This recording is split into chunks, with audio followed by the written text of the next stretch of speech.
My sister-in-law is an attention-hungry goblin and is so cringe with how far she will go to be in the spotlight. I finally blew up at her. For context, my husband, 30M, and I, 26F, got married during COVID, and we couldn't have a big ceremony because of restrictions, and unfortunately, my family couldn't be present as they live in a different country. With restrictions finally lifted, we decided to have a more traditional ceremony in my home country with my family. My husband's family came, including his parents, some friends, cousins, his sister, Sarah, 32F, and her husband, Matt, 28M. Sarah and Matt live on the other side of the US from the rest of the family. They had their wedding a couple of months back in their home state, and ever since then, even when our wedding wasn't a topic of conversation, Sarah would mention that she and Matt were planning to get pregnant during our wedding trip. No big deal, I just made sure to tell her that she needs to ovulate for that to happen, but other than that, I couldn't care less. What started to get annoying is when we were discussing all the activities and excursions people wanted to do so we could go ahead and book them, Sarah would always interject with, "Make sure there's enough time for Matt and me at the hotel so we can get busy making our baby." Again, kind of gross, a little annoying, but whatever, they are adults. About a week before we all leave to go to my home country, Sarah and Matt arrive in our home state to spend time with family as they rarely see them. My husband and I, his parents, and my husband's brother and sister-in-law are sitting chatting when Sarah blurts out that she is pregnant. We all get really excited, congratulate them, and express how happy we are. We start asking some questions, and Sarah says she is 2 weeks pregnant. Everyone kind of loses a little bit of excitement and says, "Wow, that's really early." We suggest waiting before telling other people, just as a lot can happen. People usually don't even know they are pregnant until at least 6 weeks, and even then, they are encouraged to wait until after the first trimester to tell people. My brother-in-law and sister-in-law were very happy and excited for them but cautioned them even more as they have experienced multiple complications before having their first child. Matt replied by saying they are only telling the people closest to them, such as his parents, her parents, and her siblings, no one else since it is so early. Well, the next day, Sarah called her great-uncle and his wife over for drinks and decided to tell them too. She called her one aunt and uncle and told them, and by the end of the day, basically the entire extended family knew, as well as some of her mom's friends who stopped by the house and Sarah told. With each person Sarah told, Matt got more agitated, as they had agreed to only tell a select few people. Matt finally gave up and asked her why she doesn't just post it on Facebook, as it will be quicker, to which she replied, she wants to, but she thinks it will be frowned upon. My husband came to me and said it feels like she is trying to draw attention away from us and our wedding, as she is known to do anything and everything to have the spotlight on her. I told him not to worry about it, as when we are in my home country, she won't know many people so she won't say anything. He agreed but went to his parents and told them what he was feeling, and asked if they could politely suggest that she keep it to herself when we left for the trip. They agreed that it was valid for him to feel that way, as they know she hates it if the focus is not on her. Anyway, we leave for the wedding, and I see my mom for the second time in 5 years. Obviously, it was a very emotional reunion, but we wiped off our tears quickly and sat down for a meal with my husband's family. After I introduced her to everyone, the waiter takes our order, and the first thing Sarah says to my mom is, "Your daughter probably already told you, but I won't be drinking this trip."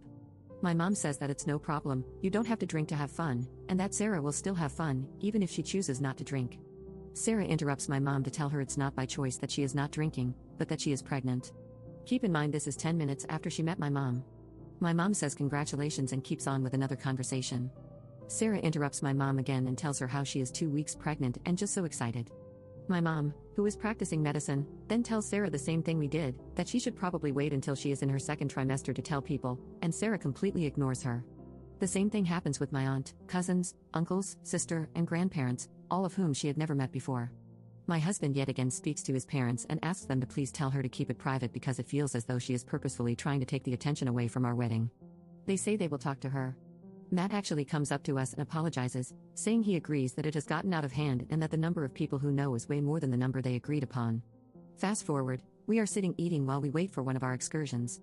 A family that I lived with for 3 years when I first moved to my husband's country flew out for the wedding and met up with us for lunch. Keep in mind they have never met Sarah. The wife and I are talking about the wedding and all the arrangements, while Sarah sits across from us and listens to the conversation.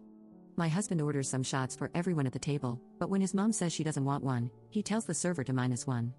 Sarah hears him ordering the shots and goes off yelling across the table, "I can't drink, you know I can't drink a shot, why would you order me one?" Everyone kind of stops and looks at her for a moment, before my husband says it's not a problem, as Matt said he wants to. Everyone then continues their conversation, including the wife and me. Sarah interrupts me and continues to make a big fuss over how my husband ordered her a drink when he knows she's not drinking. The wife then says it's okay because Matt said he'll drink it, so it's not going to waste. Sarah then repeats how annoying it is that my husband ordered her a shot, and I say not to worry because I'll just drink it if Matt doesn't want it. She keeps doing this until I finally tell the wife she's not drinking because she is pregnant. The wife says congratulations and asks how far along she is, then also advises her to be careful about telling too many people. This situation happened about 3 more times in the week leading up to the wedding. Now, the last time it happened, she was telling my high school friends at the wedding how sick she has been, but no one asked why she was sick. They were just empathetic and saying they hope she feels better. They came over to talk to me, and she followed again, complaining about how sick she has been and kind of pushing them to ask why she has been feeling so sick. When I finally said, "Sarah, are you effing kidding me right now? No one gives a crap that you are pregnant, they don't even know you." Sarah ran off crying, and my mother-in-law heard me say that and told my father-in-law, who screamed at my husband, saying how we hurt Sarah's feelings and how she is just excited. My husband doesn't think I did anything wrong, and my high school friends think I was fine too because they know the backstory. However, my mom and some of my husband's family think I am to blame for my reaction. Update 1. My husband and I finally had our honeymoon, and we were unreachable during our holiday because we were out of the country. Our whole family knew this before we left, and we told them the only way to reach us in an emergency was to call the hotel. We knew Sarah had an appointment while we were away, and we told her we would call her as soon as we got back home. One day, my husband and I were out of the hotel for the entire day doing activities, and when we got back, we found a note on our room door instructing us to go to reception. Once we got to reception, the staff informed us that we had 7 missed calls from family and gave us a number to call. We didn't know who called or what it was about, but we thought it might be an emergency. We called the number, and it was Matt. He seemed very confused and asked why we were calling him on our honeymoon and if we were okay. We explained that the hotel said this number had called us 7 times and asked if everything was okay. Matt said everything was fine but that Sarah wanted to talk to us. Matt called Sarah over, and she asked us how we were, if we were having fun, etc., but we just wanted to know what was going on because we were so worried. Sarah said she went to the doctor and got some news. We asked her if everything was okay because she kept not saying anything, and we could hear her and Matt whispering to each other.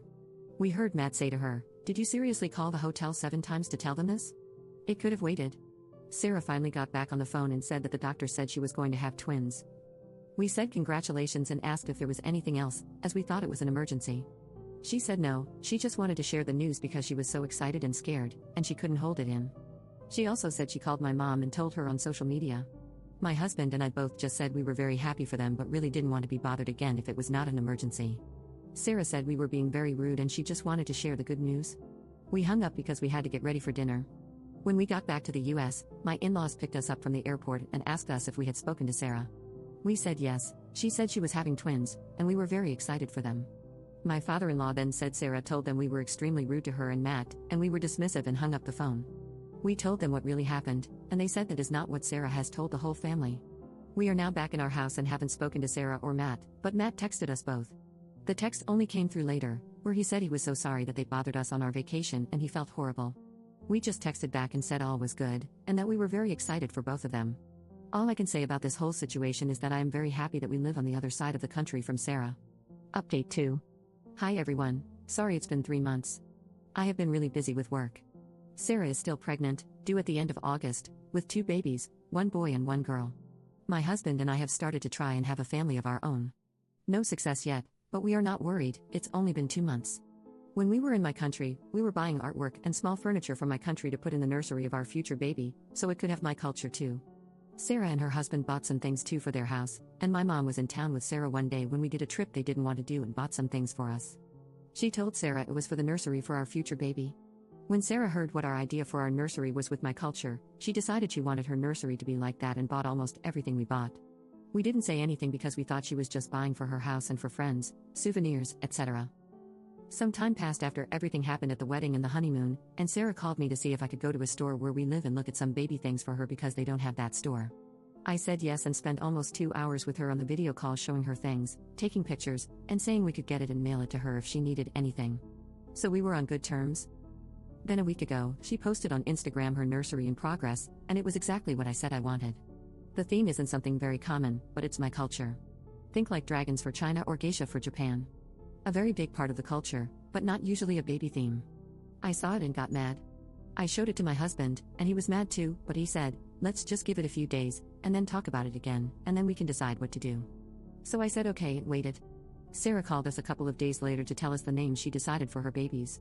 The boy's name is very sweet, a mixture of a family name on Matt and Sarah's side. The girl's name is where the problem is. Her first name is very pretty, we love it, but her middle name is my husband's name that we said we wanted to use if we had a son. It's not a general neutral name like Taylor, it's a boy's name like Jonathan. My husband said, "That's my name," and she knew we wanted to use it. She said it's also their uncle's name, and that's who it's after. My husband kept saying, "But it's my first name, and it's a boy's name, and we are still going to use the name if we have a son." This is where Sarah lost her mind. She got so mad and started yelling that cousins cannot have the same name and she chose it first. My husband just screamed, "It's my name." Finally, Sarah just hung up after she said she thought my husband would be happy that she is naming the baby the same name as him. Again, we gave it a couple of days, and then I had a talk with my husband and said I am still very upset about the theme. It feels like Sarah always gets what she wants, no matter what other people think, feel, or are affected. I told him it's like the camel's back broke from all the straws over the last years. I told him I was going to call Sarah and tell her how I feel and just talk about it. He said okay but told me to wait one more day so I wouldn't be very angry when I called. I called my mom and told her what I told my husband, and she was furious. She pointed out that Sarah also showed me and my husband things she thought would look good in our nursery with the theme we said we wanted, so she knew exactly what we wanted to do. I took a couple of hours to get my brain ready and called Sarah to talk to her about it. When I was talking to Sarah, I made sure to tell her that the nursery wasn't the main issue, that it was just the last thing I could take. I told her it feels like everything is always about her and how she wants it, and screw everybody else. I said it's been almost 4 years of that, and the nursery was the last straw. I made it a point to talk to her nicely, not raise my voice, and use kind words, but she went off. She said a nursery theme isn't something you can own and that I actually copied her. I told her it's my culture, so I don't know how that works. She called me such bad names and cursed me out, and I told her if she didn't stop, I was going to hang up. She kept saying nasty things, and I told her again, but she kept going, so I hung up after I told her to lose my number and not contact me ever again. I haven't had any other contact from her, and neither has my husband. It feels like a weight off my shoulders. I wish her the best, but she cannot be a part of my life if she is acting like this. I also removed her from all socials. So that's that, Sarah and I are done. My husband is low contact, only if she calls or messages him, which is never. Her parents are shocked at me, but I said I'm done. Her mom asked if I am going to tell Sarah when I get pregnant, and I said no. She is welcome to tell her, and my husband can tell her if he wants, but I am not speaking to Sarah again. Sarah had her shower, and I sent 2 outfits for the babies because I bought them before the phone call, and she texted in a group chat to say thank you, and I just liked the message. I told my husband that if I am home, Sarah is not welcome in my house. That's probably the last update from me. I don't think anything else will happen now that I am no contact.